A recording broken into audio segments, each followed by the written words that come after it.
বর্তমান দিনে আপনাদের এই কুরকুরিয়া গ্রাম শুধু নয়, গোটা ভারতবর্ষের মাটি।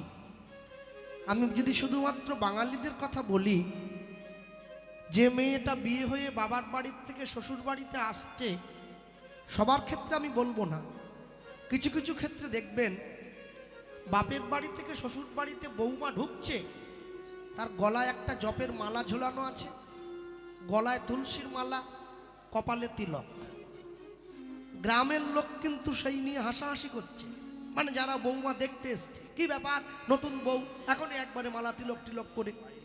কিন্তু যে মালা তিলকটা করে এসেছে সে কিন্তু বুঝে নিয়েছে যে আমার জীবনের সব কিছু পড়ে থাকবে, আমাকে চলে যেতে হবে,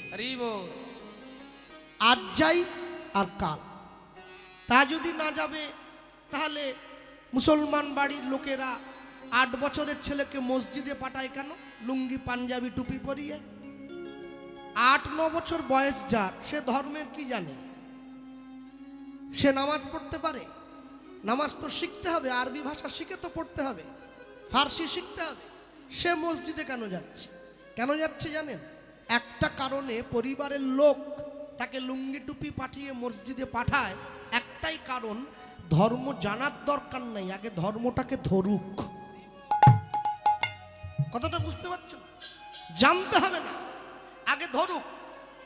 মা কি বলে মেয়েকে? এই রান্না আমি যখন করব পাশে এসে দাঁড়াবে। 3 দিন দাঁড়িয়েছে, 4 দিনের দিন মা ডাক দিয়ে বলছে খুন্তিটা একটু নাড়তো। মেয়ে বলছে মা আমি নাড়তে গেলে যদি আলুটা মাঝখান থেকে কেটে কাটুক। রান্না শিখতে বলিনি, খুন্তি ধরতে বলেছি। খুন্তি ধরতে ধরতে রান্না শিখে যাবে। খুন্তি ধরতে ধরতে যেমন রান্না শিখে যায়, ধর্মকে ধরতে ধরতে ধর্ম পালন করাটাও শিখে যাবে। কিন্তু ধরতে জানতে হবে। আপনি যদি ধরতে নাই শেখান, নাই পাঠান, তো ধরবে কি করে? হ্যাঁ, আমি তো রাস্তাটা ভুলে গেছি, ভুল করে ভিতরের রাস্তা দিয়ে চলে এসেছি, 2 দিকে সব মুসলমান ভাইদের বাড়ি। তো ওরা দেখে আমাকে চিনে নিয়েছে, বলে এই হরিনাম গায়। আমাদের ইউটিউব টিভিতে মাঝে মাঝে দেখি, বলে গাড়িটা বের করে দাও, গাড়িটা পাস করে দাও। দেখুন, মানুষের সঙ্গে সৌহার্দ্যপূর্ণ সম্পর্কটা বজায় রেখে চলা মনুষ্যত্বের জীবনে এটা কিন্তু বড় একটা পরিচয়। ধরুন, যিনি মালাচন্দন করলেন, যিনি ভক্ত এসে মাল্যচন্দন করলেন আমাদের সকলকে, আমি কথাটা এই জন্য টেনে নিয়ে এলাম, যখন মুখে আমরা কথাটা উচ্চারণ করি আমরা কি বলি? চন্দন মালা না মালা চন্দন? মালা চন্দন। আচ্ছা, মালা চন্দন যদি মুখে উচ্চারণ করি তাহলে কথার অর্থ কি দাঁড়ায়? আগে মালা পরে চন্দন, তাই তো নাকি? মালা চন্দন, আগে মালা পরে চন্দন। হাতে যখন কাজটা করছি উল্টো হয়ে যাচ্ছে, আগে চন্দন পরে মালা। তাহলে মুখের কথাটা আর হাতের কাজটা দুরকম হয়ে যাচ্ছে নাকি? মুখও যেটা বলবে হাতও যেন সেইটা করে। কথাটা বলা আমাদের ঠিক আছে, মালা চন্দন, আগে চন্দন নয়, আগে মালা। যদি বলেন দাদা তাহলে কেন আমরা আগে চন্দন দেই? কেন দেই জানেন? শুনুন, শব্দ ব্রহ্মের মিল হয়েছে কিন্তু কর্ম ব্রহ্মের মিল হয় নাই। আগে মালাটাই দিতে হবে। হরিবাসরে যিনি হরিনাম গাইতে এসছেন, আপনাদের গ্রামে যিনি ভাগবত পাঠ করতে এসছেন, তার গলায় আগে মালাটা দেবেন। তবে মালাটা বাজার থেকে, ফুলের দোকান থেকে কিনে এনে ওই দেওয়ালে পেরেকে টানিয়ে রেখে ছুটে গিয়ে পরিয়ে দিলে হবে না। এটা বিয়ে বাড়িতে বরের গলায় পরাবার মালা নয়, মরা বাড়িতে যে মরে গেছে তার গলায় দেওয়ার মালা নয়, যিনি পরমার্থের কথা বলবেন তার গলায় দেওয়ার মালা। সুতরাং মালাটা গৌর গোবিন্দের প্রসাদী মাল্য হতেই হবে। আগে চরণে ছুঁয়ে প্রসাদী করতে হবে, তারপরে গলে দিতে হবে। এবারে আসুন চন্দন। কপালের মাঝখানে কোনোভাবেই দেওয়া যাবে না, কপালের মাঝখানে স্বরূপ আছে। তাহলে চন্দনটা শুরু করতে হবে। চন্দন হচ্ছে পঞ্চরসের প্রতীক। বাম দিক থেকে, বাম দিকে 3টি, শান্ত, দাস্য, সখ্য। মাঝখানে দেওয়া যাবে না। ডান দিকে 2টি, বাৎসল্য, মধু। চন্দন হয়ে যাওয়ার পরে চন্দন নাসিকার অগ্রভাগে ধরা হয় কেন? যাতে চন্দনের আঘ্রাণ অন্তর পর্যন্ত পৌঁছে যায়। এইবার এই চন্দনেরও ব্যাপার আছে। ভগবান গোপীচন্দনে সব থেকে বেশি সন্তুষ্ট হন। অনেকে চিৎকার করে মাথা ফাটায় বিদেশ থেকে গোপীচন্দন আনাচ্ছি। না না, গোপীচন্দন বিদেশ টিদেশে কোথাও পাওয়া যায় না। গোপীচন্দন বাড়িতেই তৈরি করা যায়। কোন চন্দন? ভগবান লেপনে, ভগবানের অঙ্গে লেপন করলে ভগবান সব থেকে তৃপ্ত হয় জানেন?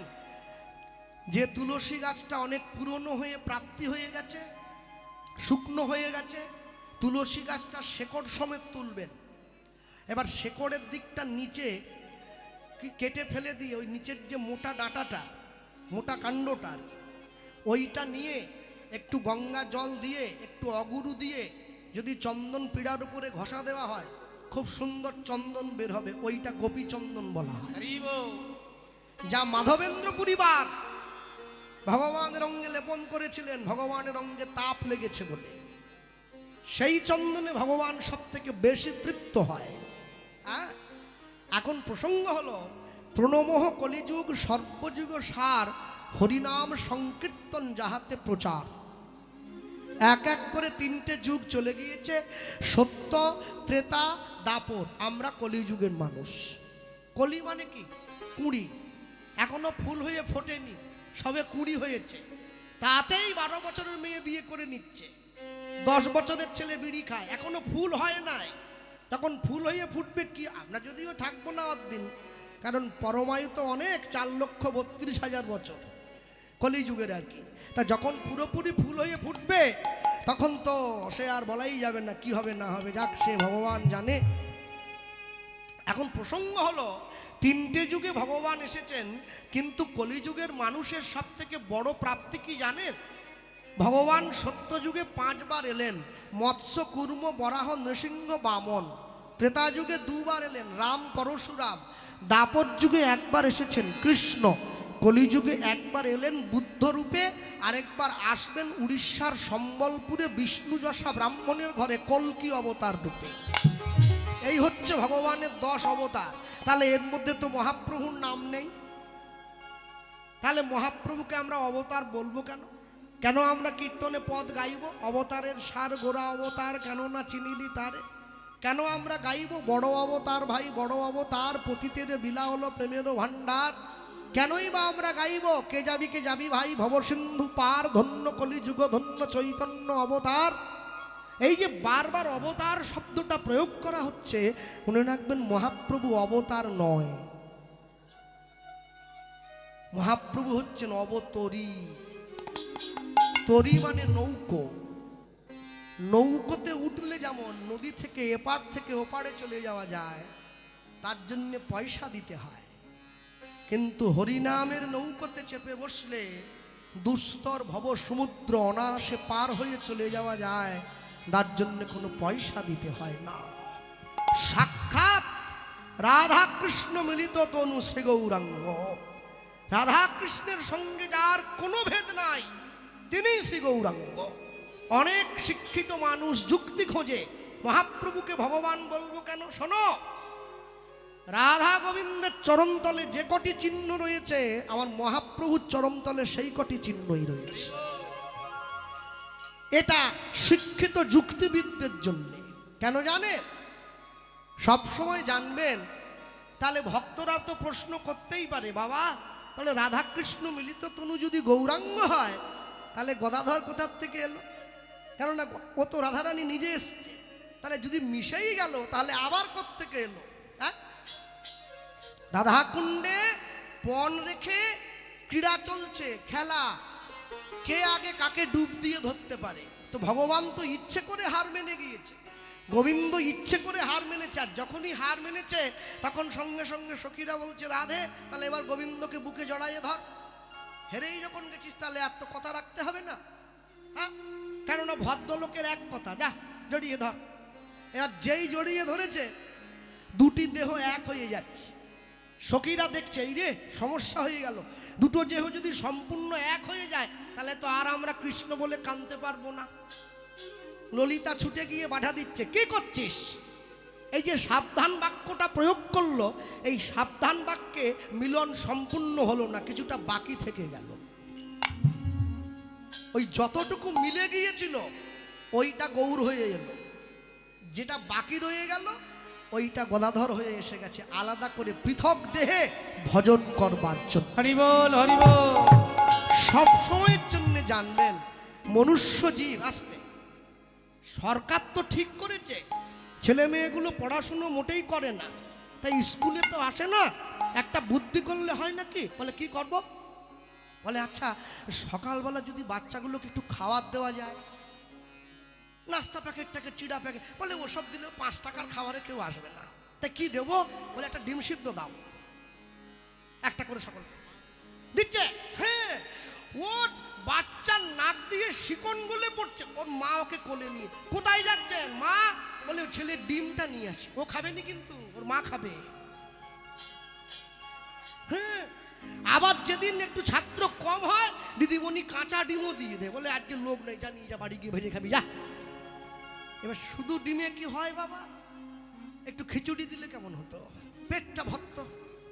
যারা আবার একটু উপর ক্লাসে পড়ে তারা বলে স্যার তাহলে আমাদের কি হবে, আমরা শুধু স্কুলে আসবো? বলে তোরাও কাশি নিয়ে আসবি, সোয়াবিনের তরকারি ভাত দেবো, ডাল দেবো, বই দরকার নেই, কাশি নিয়ে আয়। ব্যাগে করে কাশি নিয়ে যাচ্ছে, এত কিছু দিচ্ছে মানুষকে, এত ভালো ভালো জিনিস, সাইকেল দেয়, টাকা দেয়, ফোন দেয়, তারপরেও সবাই যেন মন পাওয়া যাচ্ছে না, একটু উড়ু উড়ু ভাব। একবার ভাবুন তো, আজ থেকে 540 বৎসর পূর্বে মানুষকে কি দিয়েছে? যে কথাটা চাঁদ কাজী বলেছিল, বিনামূল্যে লক্ষ মানুষ যার পাছে ধায়, সেই তো সাক্ষাৎ আল্লাহ কহিনু তোমায়। কিচ্ছু দেয়নি, না সাইকেল, না গাড়ি বাড়ি, না ডিম খিচুড়ি, না সোয়াবিন, তাও মানুষের পিছনে ছুটে যাচ্ছে। কি দিয়েছে জানো? এটাই দিল, দূরমতেই অতি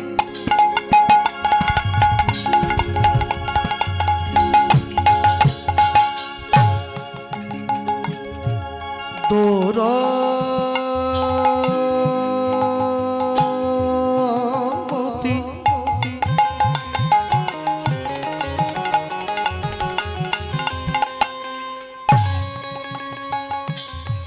ও ভাইপতি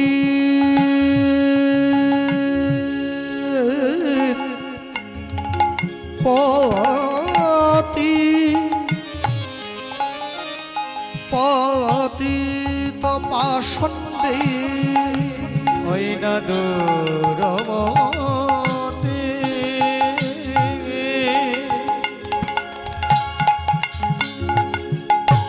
পতিত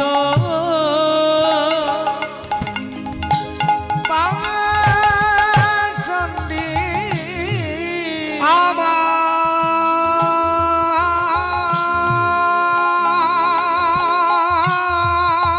গোরা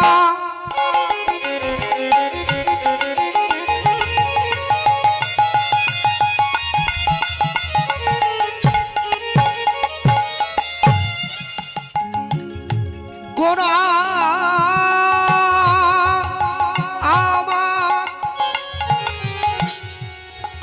আমার আমার গোরা,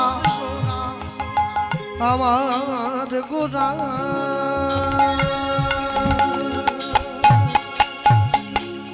দূরমতি অতি পতিত পাষণ্ডী। দেখো দেখো, প্রাণে না মারিল, প্রাণে না মারিল, প্রাণে না মারিল কারে ওই না দূরমতি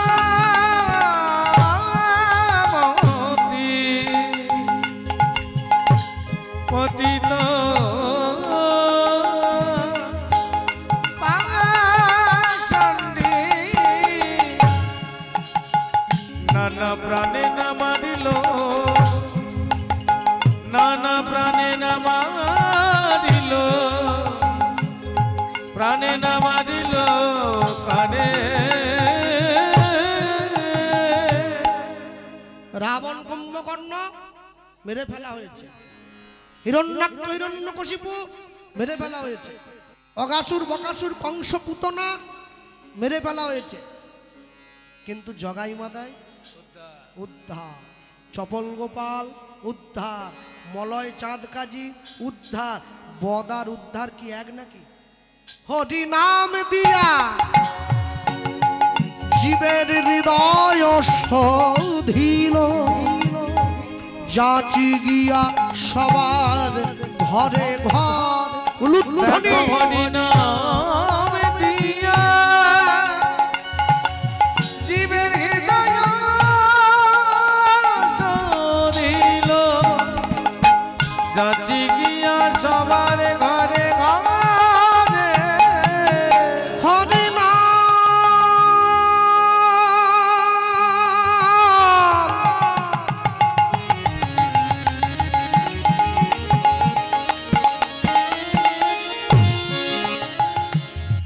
হরি নাম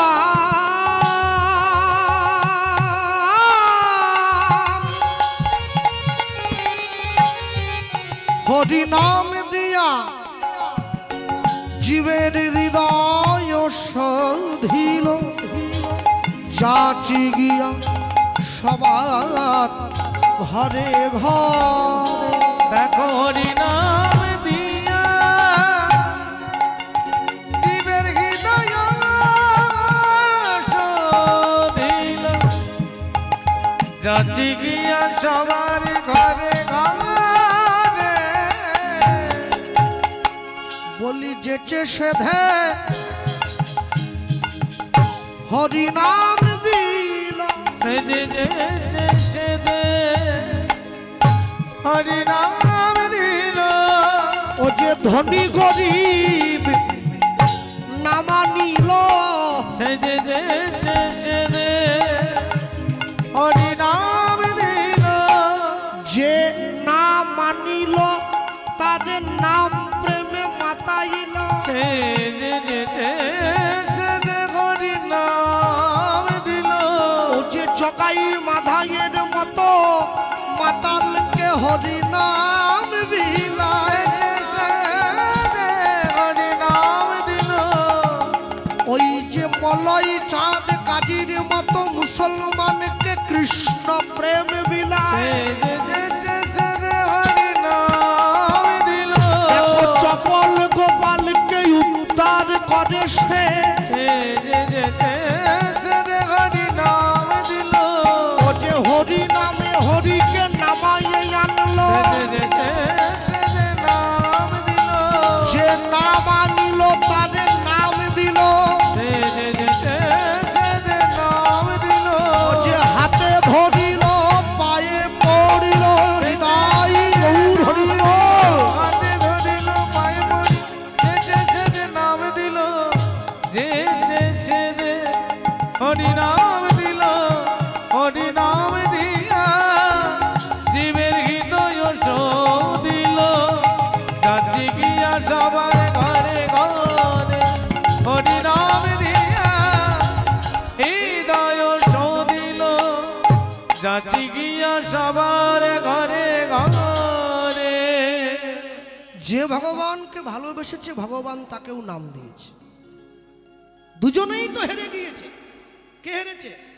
কুরুক্ষেত্রের মাঠে গিয়ে পঞ্চপাণ্ডব যুদ্ধে জয়লাভ করে ঘরে ফিরে এসেছে। ধৃতরাষ্ট্র শেষ চেষ্টা করছে। ধৃতরাষ্ট্রকে ধূর্তরূপী রাষ্ট্র যে, সেই তো ধৃতরাষ্ট্র, যে পরের সম্পত্তি না বলে ছিনিয়ে নেয়, সেই ধৃতরাষ্ট্র। হ্যাঁ, শেষ চোখে দেখতে পায় না।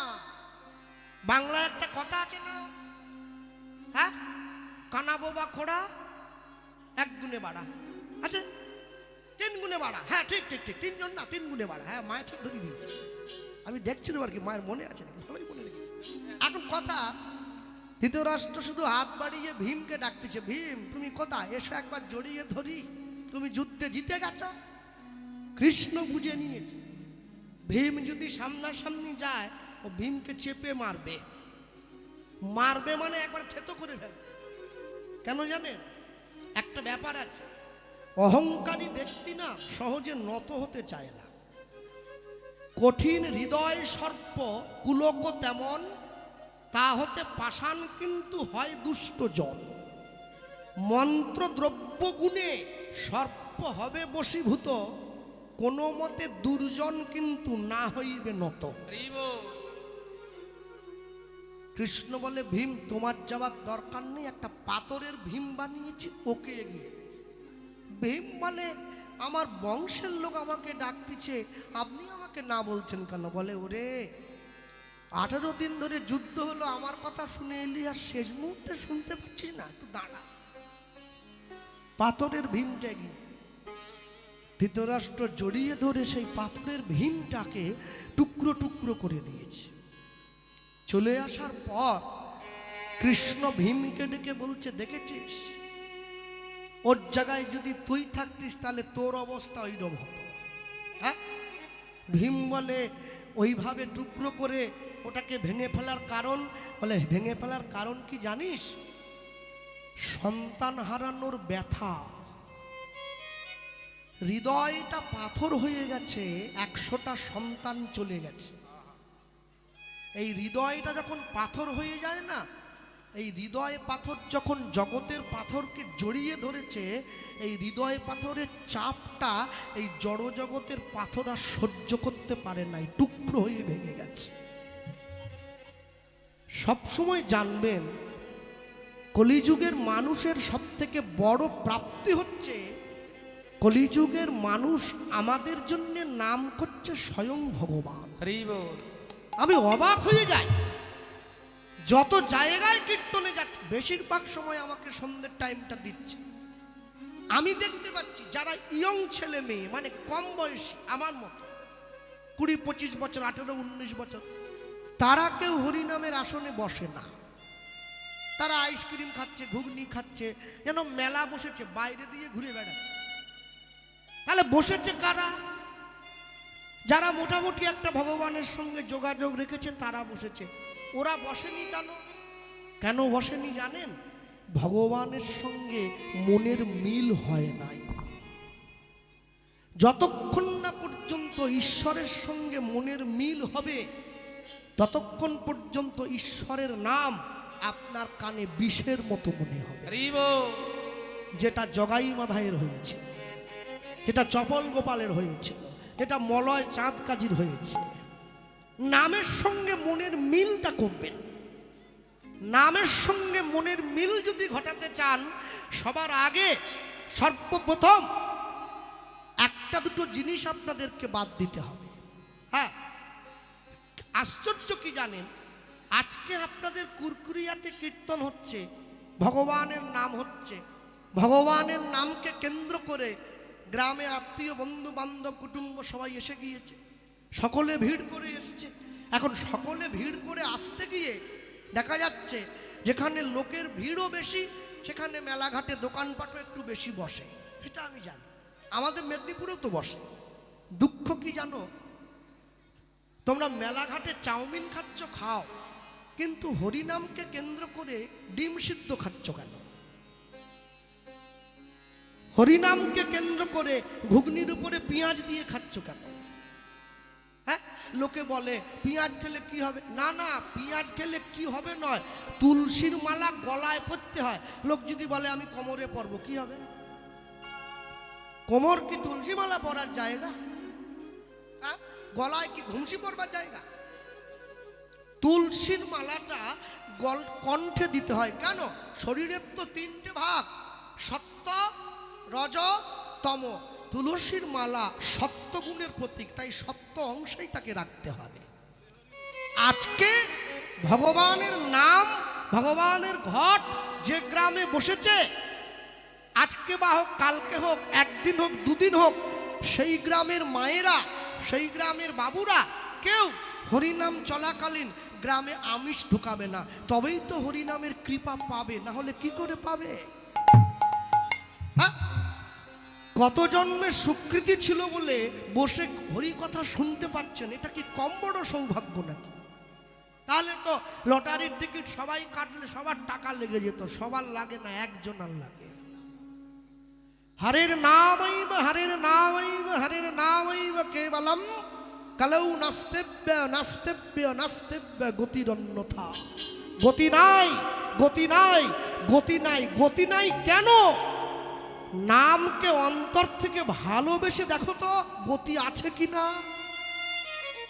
সবরই এটো ফলটা খেয়ে রামচন্দ্রের জন্য রেখে দেয়, আমার প্রভু রাম আসবে। কৈশোর কাটালো, যৌবন কাটালো, বার্ধক্য হয়ে গেছে, রামচন্দ্র লক্ষণকে নিয়ে এসে গেছে। সবরই আমার ফল, সবরই বের করে দিয়েছে। লক্ষণ দেখছে প্রত্যেকটা ফল অর্ধেকটা করে খাওয়া। হ্যাঁ, কোনোটা পচিয়ে গেছে, কোনোটা শুকনো হয়ে গেছে। লক্ষণ বলে, সবরই তুমি নাকি ভক্ত, তুমি ভগবানকে এঁটো ফল দিচ্ছ। সবরীর চোখে জল এসে গেছে, প্রভু এঁটো নয়, তাহলে ফলটা যদি গাছ থেকে পেড়ে আমার প্রভুর জন্য রাখতাম, আমি কি করে বুঝতাম কোন ফলটা মিষ্টি আর কোনটা টক? টক ফলটা কি প্রভুকে দেওয়া যায়? ওই জন্য খেয়ে একটু দেখেছি, যেটা মিষ্টি সেইটা রেখেছি। রামচন্দ্র সবরীর সেই এঁটো ফলটা আনন্দের সঙ্গে কেড়ে খাচ্ছে, কিন্তু লক্ষণ খায় না। লক্ষণ অবহেলার ছলে ছুঁড়ে ফেলে দিয়েছে। রামচন্দ্র বলছে, ভাই ভক্তের জিনিসটা তুই অবহেলা করলি তো, এই ফলের বীজ আমি গন্ধমাদন পর্বতে ফেলে দেব। এই ফলের বীজ থেকে একটা গাছ হবে, যে গাছটার নাম হচ্ছে বিশল্যকরণী। যেদিন তোর শক্তিশাল হবে, এই গাছের জড়িবুটির থেকে ঔষধ তৈরি করে তোকে দিতে হবে, না হলে তোর প্রাণ বাঁচবে না। ভক্তের উচ্ছিষ্টেরও কত বড় ক্ষমতা, যারা অভক্ত তারা এগুলো বুঝবে না। হ্যাঁ, কিন্তু যে ভগবানকে ভালোবাসে সে বুঝতে পারে। ভক্তমণ্ডলী, ভক্তিমতী মায়েরা, যে বুঝেছে সে মজেছে, না বুঝেছে ভালো আছে, আধা বুঝে প্রাণ গেছে। ভগবানকে লাভ করতে গেলে ভোলার চায়ের দোকানে বসে আলোচনা করলে হবে না। হ্যাঁ, শ্রীহরি মণ্ডলের ভুসিমাল দোকানে গিয়ে গোবিন্দের কথা আলোচনা হচ্ছে, এ একটা টিপ্পনি কাটে, সে একটা টোন কাটে, সে একটা বাজে, ওটা কি ভগবানের কথা আলোচনার জায়গা? সাধুর সঙ্গ যদি নাও করতে পারো, কম করে সতের সঙ্গ করবে, সৎ ব্যক্তি। কেন? এতে করে ঈশ্বরের ভাবমূর্তি তোমার কাছে পরিষ্কার হবে। তুমি একটা আয়নাতে মুখ দেখা যায়, কিন্তু আয়নার উপরে যদি কাদা লাগিয়ে দেয়, কেউ মুখ দেখতে পায় কি? মনের আয়নাটায় বড় ময়লা জমে গেছে, মুখ দেখা যায় না। আয়নাটা পরিষ্কার করতে হবে নাম দিয়ে, নাম দিয়ে পরিষ্কার করলেই মুখ দেখা যায়। এ তিন ভুবন আনন্দে ভরিল, উঠিল মঙ্গল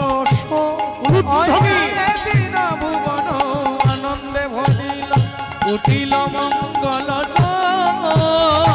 এ তিন ভুবন আনন্দে ভরিল, উঠিল মঙ্গল। তিন ভুবন আনন্দে ভরিল, উঠিল মঙ্গল। কহে প্রেমানন্দে এমন গৌরাঙ্গে রতি না জন্মিল। কহে প্রেমানন্দে এমন গৌরাঙ্গে রতি না জন্মিল। কহে প্রেমানন্দে এমন গৌরাঙ্গে রতি না জন্মিল। কহে প্রেমানন্দে এমন গৌরাঙ্গে রতি না জন্মিল।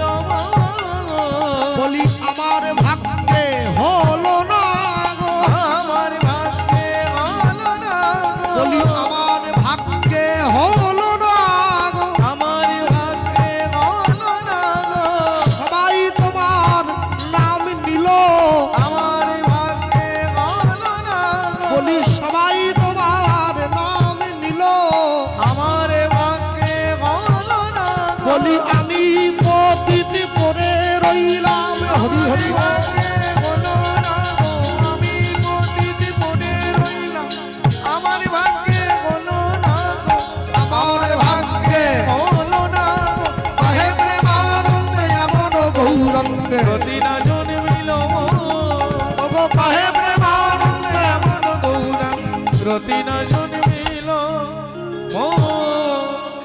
এতির ভুবন আনন্দে ভরিল, উঠিল মঙ্গল শো, উঠিল মঙ্গল কহে প্রেমানন্দে এমন গৌরাঙ্গে, এমন গৌরাঙ্গে রতি না জন্মেইল, বাল রতিনা রতিনা জন্মিল ছোট্ট করে গৌরচন্দ্রিকা শুনলাম। আজ আমরা হরিসভায় বসে সান্ধ্যকালীন কীর্তনে এক পরম বৈষ্ণবের জীবনী কথা শুনব। দেখবেন হরিনাম সংকীর্তন যারা যেখানে হয়, কীর্তন যখন হয়, কিছু কিছু গান আছে যেটা না গাইলে হরিনামটা পূর্ণই হয় না। যদি হরিনাম কমিটির বাজেট হয় 1 কোটি টাকা, যত বড় দল আসুক, ওই গানটা গাইতেই হবে। কোনটা বলুন তো? হরি হরায় নম কৃষ্ণ যাদবায়, আছে না? শেষে গায় না হবে, ওইটা না গাইলে নাম পূর্ণ হবে না। এবার হরি হরায় নম কৃষ্ণ যাদবায় নম, এবার শ্রী গোবিন্দ গোপীনাথ মধুসূদন, নাকি আছে নাকি আগে বলুন বলুন। হ্যাঁ হ্যাঁ হ্যাঁ হ্যাঁ হ্যাঁ, মা ঠিক বলছে, যাদবায় কেশবায় মাধবায় নম। না না, এই যাদবায় কেশবায় নাম মাধবায় নম এটা ছিল না। হরি হরায় নম কৃষ্ণ যাদবায় নম শ্রী গোবিন্দ গোপীনাথ মধুসূদন, ওর পর এটা ছিল। এই পদটি রচয়িতা হচ্ছে স্বয়ং মহাপ্রভু নিজে। দেখবেন এই পদটা যেই বইতে আছে, ওখানে উপরে লেখা আছে নাম সংকীর্তন পূর্ণ। পূর্ণ, একটু যেন বাদ না যায়, পূর্ণ। কিন্তু এই পদের যিনি রচয়িতাকার, তখন শেষে লিখলেন, মহাপ্রভু তো নিজের নাম দেবেন না, যখন রচয়িতাকার নিজের নাম দিচ্ছেন, কি একদম অন্তিমে গিয়ে শ্রী গুরু চরণ পাদ পদ্ম করিয়া, আছে না, হরি নাম সংকীর্তন গাহে নরোত্তম দাস। আরে এই নরোত্তম দাস ঠাকুর মহাশয় এই লাইনটা যোগ করলেন, যাদবায় কেশবায় মাধবায় নম। ভগবানকে বড় করছেন শুধু তা নয়, যাদব মানে কারা? ভগবানের সন্তানগণ, দ্বারকায় যাদব। যাদবের যারা জন্মদাতা তিনি হচ্ছেন মাধব। মাধবের এক রূপ কেশব, তিনি কেশী দত্তকে বধ করলেন। 3টি নাম একযোগে এইবার লিখেছেন, যাদবায় মাধবায় কেশব। এইবারে নাম পূর্ণ হচ্ছে, এই পূর্ণ হচ্ছে। এই পূর্ণ হওয়ার পর তারপর মানুষ সমাজে প্রচার করেছে। এই পদাবলীর মধ্যখানে একটা কলম দেওয়া আছে, খুব সুন্দর, দেখবেন কি, জয়রূপ সনাতন ভট্ট রঘুনাথ, আছে শ্রীজীব গোপাল ভট্ট দাস রঘুনাথ। এই 6 গোসাইয়ের করি চরণ বন্দন, যা হইতে বিঘ্ন নাশ অভীষ্ট পূরণ, অভীষ্ট পূরণ। এই 6 গোসাই যাবে ব্রজে কইলেন বাস, ব্রজে কইলেন বাস, ব্রজে রাধা কৃষ্ণের নিত্য লীলা ভুবনে প্রকাশ, ভুবনে প্রকাশ। বৈষ্ণব জগতে 4 জন বৈষ্ণব আছে, যাদের শিরোপা আজ পর্যন্ত কেউ ভাঙতে পারেনি। 4 জন বৈষ্ণব। কে কে 4 জন? নামে ছিল হরিদাস, হরিদাস, প্রণামে রঘুনাথ দাস, রঘুনাথ দাস, আচারে শ্রী রামানন্দ, রামানন্দ, হরিনাম প্রচারে শ্রী নিত্যানন্দ, নিত্যানন্দ। 4 জন। নামে ঠাকুর হরিদাস। হরিদাস ঠাকুরের মতো এত হরিনাম কেউ করতে পারে নাই। দিবানিশি 3 লক্ষ হরিনাম করেছে প্রত্যেক দিন। মাসে 3 × 90 লক্ষ, 1 কোটি নাম গায় যে সাধু, তিনি হরিদাস। তারপর প্রণামে রঘুনাথ দাস। রঘুনাথ দাস গোস্বামীর মতো করে প্রণাম কোনো বৈষ্ণব করতে পারেনি আজ অব্দি। প্রত্যেক দিন রাধাকুণ্ডের পাড়ে গিয়ে 1000 বৈষ্ণবের চরণে মাথা ঠুকিয়ে প্রণাম করতেন। শেষ জীবনে কপালের মাঝখানটা গর্ত হয়ে গেছে মাথা ঠুকতে ঠুকতে। 3 আচার্য রামানন্দ। রামানন্দ রায়ের মতো করে গৌর ভক্তির আচরণ কোনো বৈষ্ণব করতে পারে নাই, তাই সে সর্বশ্রেষ্ঠ। আর 4 হরিনাম প্রচারে নিত্যানন্দ, নিতাই চাঁদের মতো করে হরিনাম প্রচার। মেরেছিস কলসির কানা, তা বলে কি প্রেম দেব না? এই দ্বিতীয়বারে যে বৈষ্ণবের নামটা আমি নিলাম, আমরা সেই বৈষ্ণবের জীবনী কথা শুনবো আজ। হরিসভায় বসে ভক্ত শ্রোতা সমীপে সকলকে একযোগে করে আজকে আমাদের সান্ধ্যকালীন কীর্তনে আস্বাদিত গীতব্য লীলা মাধুর্য পরম বৈষ্ণব মহাজন ছিল রঘুনাথ দাস গোস্বামী পাদের জীবনী। নিতাই গৌর প্রেমানন্দ, হরি বল হরি বল। আপনাদের দক্ষিণ 24 কথা বলো না, আপনাদের দক্ষিণ 24 পরগনা জেলা, তারপরে আগে রয়ে গেছে হাওড়া, হাওড়ার আগে রয়ে গেছে হুগলি। এই হুগলি জেলাতে একটা বিখ্যাত জায়গা আছে, জায়গাটার নাম হচ্ছে ব্যান্ডেল। ব্যান্ডেল থেকে 21 কিলোমিটার ভেতরে ঢুকলে একটা গ্রাম পড়ে, যে গ্রামটার নাম হচ্ছে আদি সপ্তক গ্রাম। এই আদি সপ্তক গ্রামে দুইজন জমিদার, একজন হচ্ছে হিরণ্য দাস, একজন হচ্ছে গোবর্ধন দাস। একই মায়ের পেটের দুই ভাই, কিন্তু দুই ভাই জমিদার। কেন জমিদার? এ বাবা সরে গিয়ে খাও, ঠাকুর আছে বাবা, সরে গিয়ে খা। হ্যাঁ, দুইজন জমিদার একই মায়ের পেটে। দুই ভাই কেন জমিদার? দুই ভাই প্রত্যেক বছর সারা বাংলার থেকে খাজনা আদায় করে বাংলার গৌড়ের নবাব হুসেন সাহেব দরবারে পাঠিয়ে দিত। নবাব এই দুই ভাইয়ের কর্মে খুশি হয়ে এই দুই ভাইকে প্রতি বৎসর বেতন দিতেন 9.5 লক্ষ টাকা। আজ থেকে 500 বছর আগে, যেটা বর্তমান বাজারে প্রায় 100 কোটি টাকার সমান। কম করে বললাম, তখনকার দিনে 9.5 লক্ষ টাকা। আর তখন তো টাকা ছিল না, সব সোনার মুদ্রা। সোনার দামটা ধরুন, ওটা বাদ যাবে নাকি? তাহলে দুই ভাইয়ের জীবনে সব ছিল, গাড়ি বাড়ি টাকা পয়সা বিষয় সম্পত্তি সব, কিন্তু এই দুই ভাইয়ের জীবনে একটা অভাব রয়ে গেছে। এই জমিদারিটা ভোগ করবার মতো কোনো উত্তরাধিকারী মানে সন্তান ভগবান দুই ভাইকে দেয় না। দুই ভাই নিত্য নিত্য গিয়ে গোবিন্দের কাছে কাঁদে, প্রভু একটা সন্তান দাও, আমাদের মৃত্যুর পরে জমিদারিটা ভোগ করবে কে? কে এই জমিদারির মালিক হবে? হ্যাঁ, ভগবান বলে না, দেব না। কেন? বলে সন্তান দেইনি, তাই তোমরা আমায় ডাকছো, দিয়ে দিলে আর ডাকবে না। মানুষ যখন দুঃখে থাকে তখনই ভগবানকে ডাকে, মানুষ যখন সুখে থাকে তখন ভগবানকে ডাকে না। কিন্তু সুখের দিনে যদি ঈশ্বরকে ডাকা যায় তবেই তো তাকে পাশে পাওয়া যায়।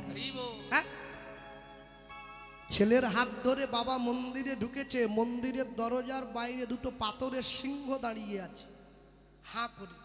ছেলে বলছে বাবা যেও না, ওই দেখো সিংহ। বাবা বলে ধর বোকা, এদিকে পাথরের সিংহ কামড়ায় নাকি? হাত ধরে ভিতরে নি, প্রণাম করো, গোবিন্দ দাঁড়িয়ে আছে। ছেলে বলে আমি প্রণাম করব না।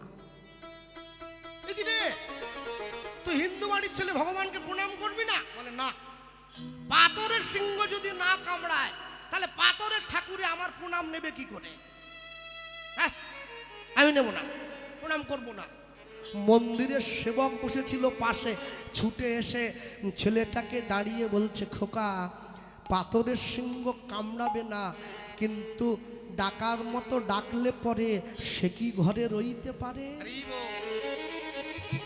ডাকতে যদি পারো, পাথরের ঠাকুরও এসে ধরা দেয় তোমার সম্মুখে।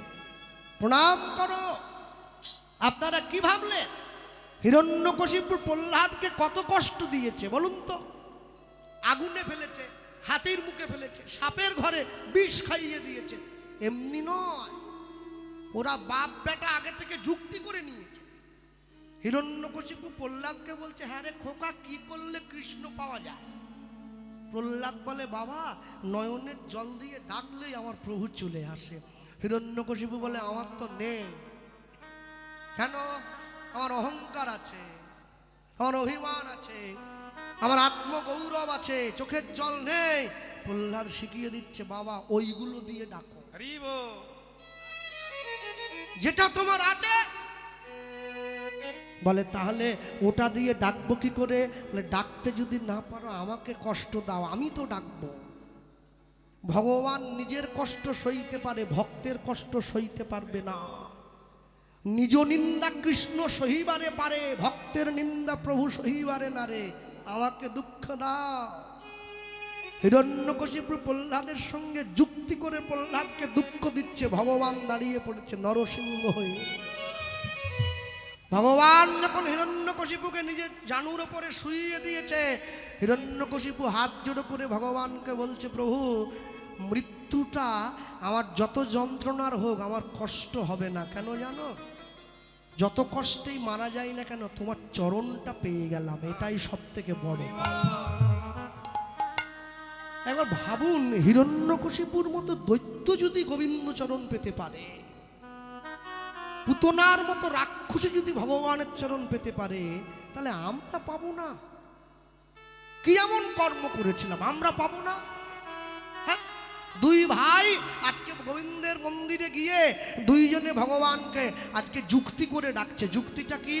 এতদিন পর্যন্ত সন্তান চেয়েছি নিজের জন্যে, আজকে সন্তান চাইব গোবিন্দ সেবার জন্য।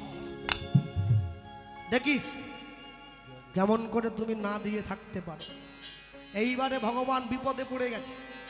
হে, দুই ভাই মন্দিরের দরজাটা বন্ধ করে দিয়ে ভগবানের সম্মুখে, প্রভু আমাদের জন্য সন্তান নয়, আমরা মরে যাওয়ার পরে তোমাকে ফুল তুলসী কে দেবে, ওই জন্য দাও দাও। ভগবান বলে, এই রে, সত্যি সত্যি তো ওরা মরে গেলে তাহলে আমার পুজো সেবা কে করবে? হ্যাঁ, দুই ভাই গোবিন্দের মন্দিরটা বন্ধ করে দিয়ে জপনামে মুখে মূরতি রাখো বুকে। জপনামে মুখে মূরতি রাখো বুকে। আনন্দে গাহো অবিরাম, শ্যাম রাধা শ্যাম রাধা শ্যাম। উলুধ্বনি হরি বল। শ্যাম রাধা শ্যাম রাধা শ্যাম। জপনামে মুখে মূরতি রাখো বুকে। জপনা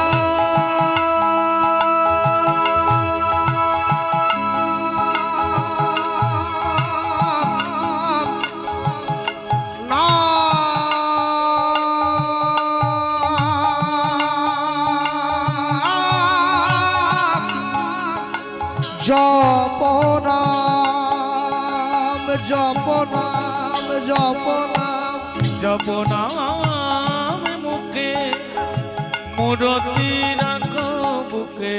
একটু হাত তোলা যায়? একটু তালি দেওয়া যায়? দাঁড়াও, এই ইউটিউবার গুলো কোথা গেল বল দেখি? চপ খেতে গেছে নাকি? সব কোথা? তোরা শুধু আমার ভিডিও নিতাই, ওর নামও নিতাই, শুধু আমার ভিডিও করিস কেন? তোরা একটু ভক্তের ভিডিও কর। ঘোরাও সব ক্যামেরা, সব ঘোরাও। হ্যাঁ, কারা লক্ষ্মীর ভান্ডার পড়ছে আমি দেখি একটুখানি। ঘোরাও, হ্যাঁ ঘোরাও, বাহু তুলে বলো, তালি দি। জপনাম মুখে মূরতি রাখো বুকে। উলুধ্বনি। জপনামে মুখে মূরতি রাখো বুকে। আনন্দে গাহো অবিরাম, শ্যাম রাধা শ্যাম রাধা শ্যাম রাধা শ্যাম। বলো হরি বল। শ্যাম রাধা শ্যাম রাধা শ্যাম রাধা শ্যাম। শ্যাম রাধা শ্যাম রাধা শ্যাম। আনন্দ কিশোর শ্যামল সুন্দর, বামেতে কিশোরী প্রেমাবেশে থর থর। হরি হরি বল, হরি হরি বল। আনন্দ কিশোর শ্যামল সুন্দর, বামেতে কিশোরী প্রেমাবেশে থর থর। অপার সংসার প্রেমের পারাবার, অপার সংসার প্রেমের পারাবার। ও গো অপার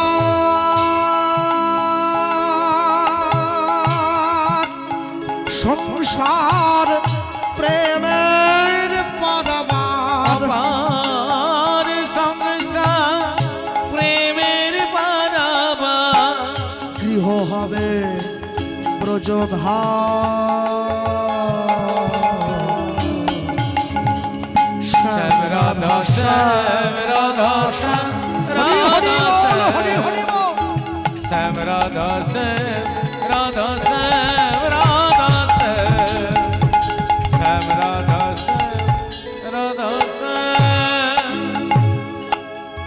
নাম জপে যাবে গোলক ধামে সপ্তাপ হবে দূর এই হরি নামে নামে জপে যাবে গোলক ধামে সুখা ভবে দূর শ্রী হরি নামে নাম জপে যাবে গোলক ধামে সপ্তাপ হবে দূর এই হরি নামে নামে জপে যাবে গোলক ধামে যারা পাশাপাশি বসে আছেন বাবারা পিছন দিকে এবং মায়েরা সাহায্য করবেন না। যে সমস্ত ছেলেমেয়েরা স্কুল কলেজে পড়াশুনো করছো, মাধ্যমিক উচ্চ মাধ্যমিক বিএ এমএ পিএইচডি যারা করছো, একজনে হাত তুলে বলো তো মহাপ্রভুর জন্মসাল কত?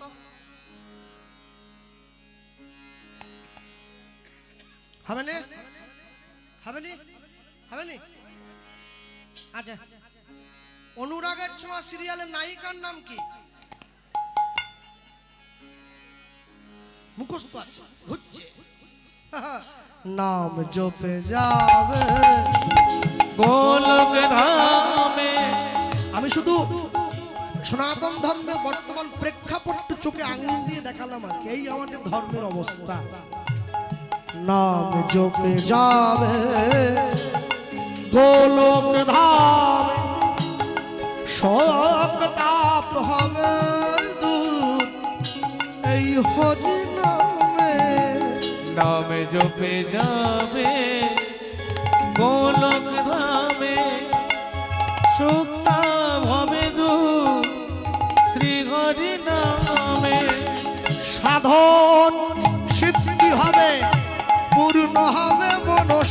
তুমি তো জানো, আমি জানি। সাধন সিদ্ধি হবে পূর্ণ হবে মনস্কাম তোমাদের সাধন সিদ্ধি হবে পূর্ণ হবে মনস্কাম সাধন সিদ্ধি হবে পূর্ণ হবে মনস্কাম গৃহ হবে ব্রজধাম শ্যাম রাধা শ্যাম রাধা শ্যাম হরি হরি বল, হরি বল। শ্যাম রাধা শ্যাম রাধা শ্যাম রাধা শ্যাম জপ নাম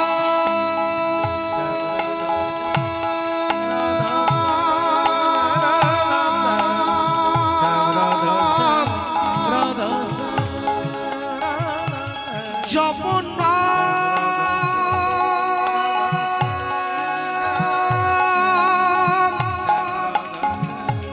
জপ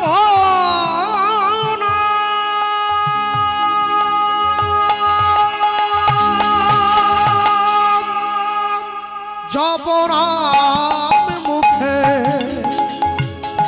মূরতি রাখ বুকে জপ নাম মুখে মূরতি রাখো বুকে আনন্দে গাহ অবিরাম শ্যাম রাধা শ্যাম রাধা শ্যাম রাধা শ্যাম রাধা শ্যাম রাধা রাধা ধ্বনি হরি বল। শ্যাম রাধা শ্যাম রাধা শ্যাম রাধা শ্যাম রাধা শ্যাম বলিए भाई राधा श्याम सुंदर भगवान की জয় যে যার গুরু চরণ শরণ করেন তাই গৌর হরি বল। গৌর হরি